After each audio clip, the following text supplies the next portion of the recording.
नमस्कार दोस्तों, स्वागत है आपका हमारे YouTube चैनल बिंदास पढ़ाई में। तो आज हम हैं पार्ट 4, ठीक है, Indian economy at the eve of independence chapter के, जो हमारा लास्ट पार्ट होने वाला है। इसमें हम पढ़ेंगे डेमोग्राफिक कंडीशन और ऑक्यूपेशनल स्ट्रक्चर और इंफ्रास्ट्रक्चर के बारे में। तो स्टार्ट करते हैं डेमोग्राफिक कंडीशन। डेमोग्राफिक कंडीशन मतलब होता है कि उस टाइम में पॉपुलेशन का कंडीशन कैसा था, जनसंख्या का कंडीशन कैसा था।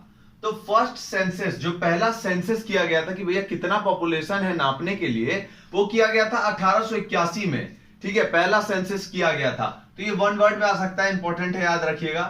उसके बाद because of some limitations, limitations क्या थी कि भैया आए दिन लोग बीमारी के कारण या फिर कुपोषण के कारण या फिर खाने की कमी के कारण, अकाल के कारण बहुत बड़ी मात्रा में लोग जो थे भारत में वो मर जाते थे ब्रिटिश गवर्नमेंट के समय में। जैसे कि एक, अगर हम अकेला बंगाल फेमाइन की बात करें, एक फेमाइन आया था, अकाली आई थी, जिसमें करोड़ों लोग मर गए।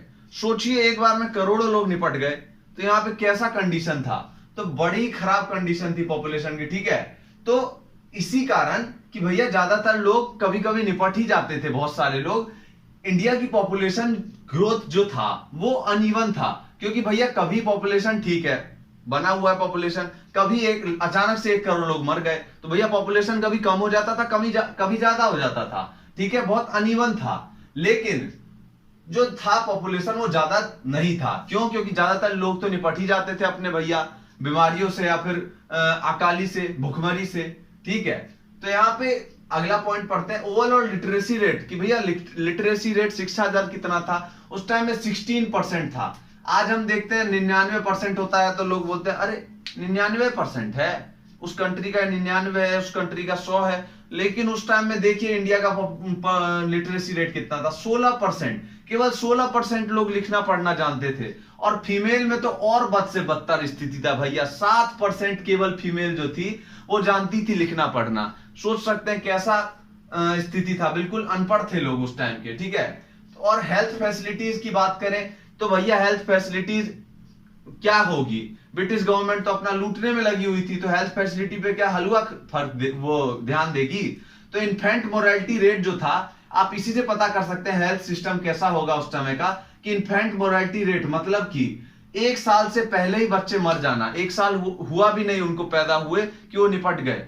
भैया सोचिए वो पहला बर्थडे भी अपना नहीं बना पाए, तो 218 बच्चे मर जाते थे हजार में से 218 बच्चे 1 साल अपना पूरा करने से पहले ही मर जाते थे बेचारे, ठीक है। उस टाइम में लाइफ एक्सपेक्टेंसी रेट जो था कि भैया कितना साल एवरेज आदमी जीता है, वो 48 था, ठीक है। जो आज हमारा 68 है भैया, 68 साल अभी जीता है प्रेजेंट में, 2020 में 68 साल जीता है। कितना ढीठ है आदमी, सोचिए।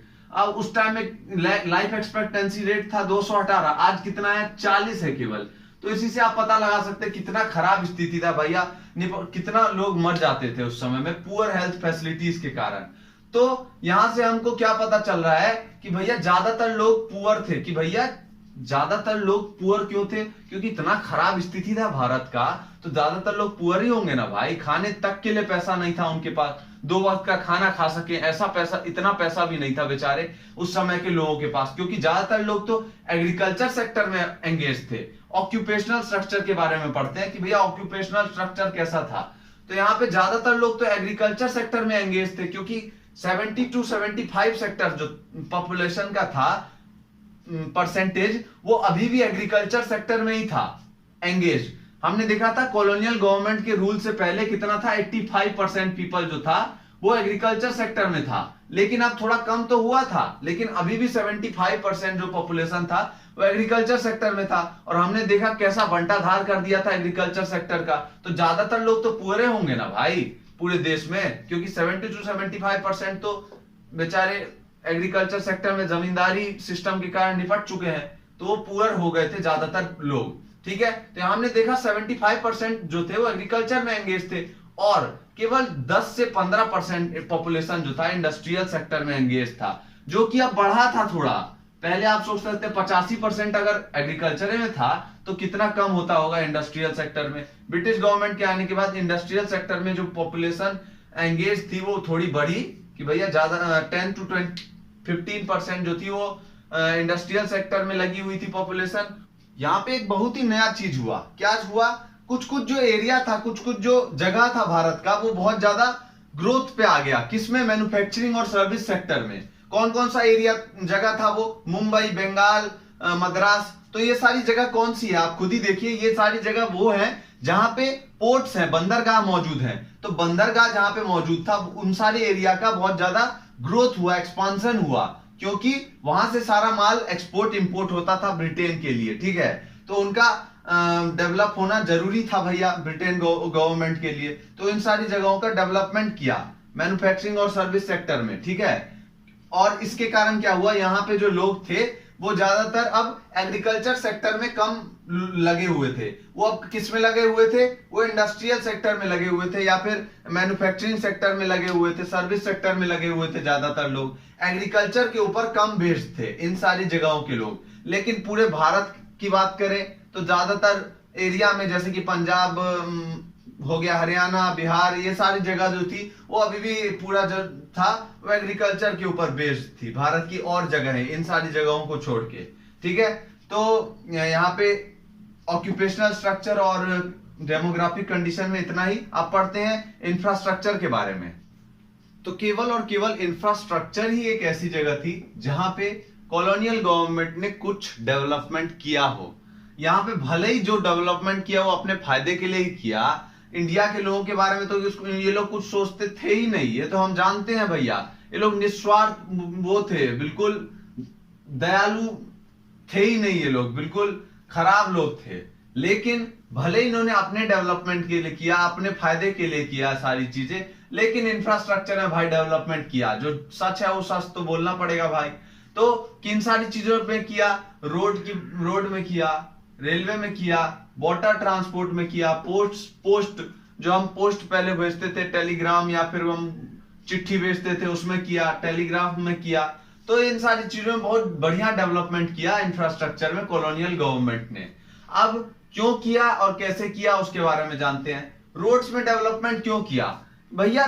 मान लीजिए केरल में इन लोगों को क्या है, बोकारो स्टील प्लांट है, आपको पता है झारखंड में है। ठीक है, बोकारो स्टील प्लांट। अब वो स्टील प्लांट से इन लोगों को स्टील जो है, रॉ स्टील, वो कहां ले जाना है? ब्रिटेन। अब ये लोग कैसे ले जाएंगे? झारखंड यहाँ पे है, और भाई कैसे ले जाएंगे ये लोग?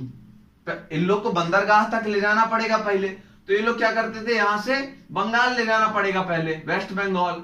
तो यहाँ पे बंगाल जो ले जाना पड़ेगा, तो इसके बीच में तो इन लोग को ये रोड का सहारा लेना पड़ेगा ना भाई, हवा में उड़ के तो नहीं चला जाएगा। तो ये रोड को इसीलिए अच्छा किया इन लोगों ने, क्योंकि पहले की जो रोड थी ना इंडिया में, वो सीजनल रोड हुआ करती थी, मिट्टी से बनाई जाती थी रोड। और एक बार बारिश होती थी तो सारी रोड धुआं धुआं उड़ जाती थी, सारी रोड बह जाती थी पानी में।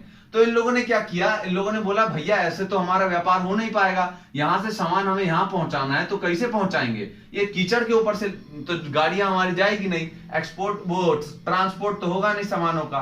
तो इन लोगों ने बढ़िया रोड्स का इजाद किया, बढ़िया बढ़िया रोड्स बनाए। किसके? कंक्रीट के और सीमेंट के रोड बनाने स्टार्ट कर दिए, जो मजबूत थे, और बारिश होने पे भी वो सारे रोड नहीं टूटा करते थे। तो यहाँ पे रोड में कैसे डेवलपमेंट किया वो देखा हमने। अब इन लोगों ने क्या किया, एक बहुत ही बड़ा विध्वंसकारी एक कदम उठाया। वो क्या था? रेलवे नेटवर्क बिछाया पूरे भारत में।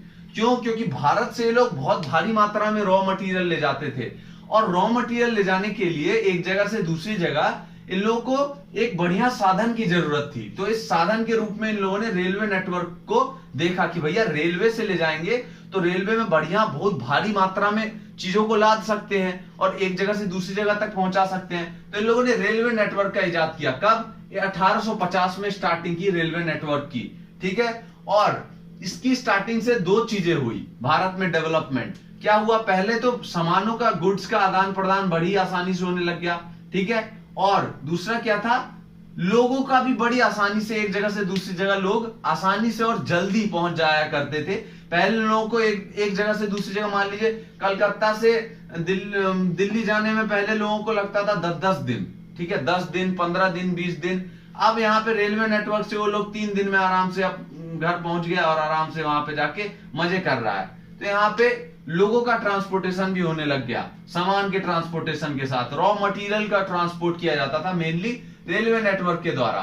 तो इन लोगों ने रेलवे नेटवर्क भी अपने स्वार्थ के लिए बिछाया, लेकिन एक अच्छा कदम था इन लोगों का जो हमारे लिए आज का लाभदायक हुआ। ठीक है, इन लोगों ने एक और बड़ा बढ़िया चीज किया, नए नए पोर्ट्स बनाए। नए नए पोर्ट्स क्यों बनाए? क्योंकि भैया इन लोगों को सामान इंडिया से ब्रिटेन ले जाना था।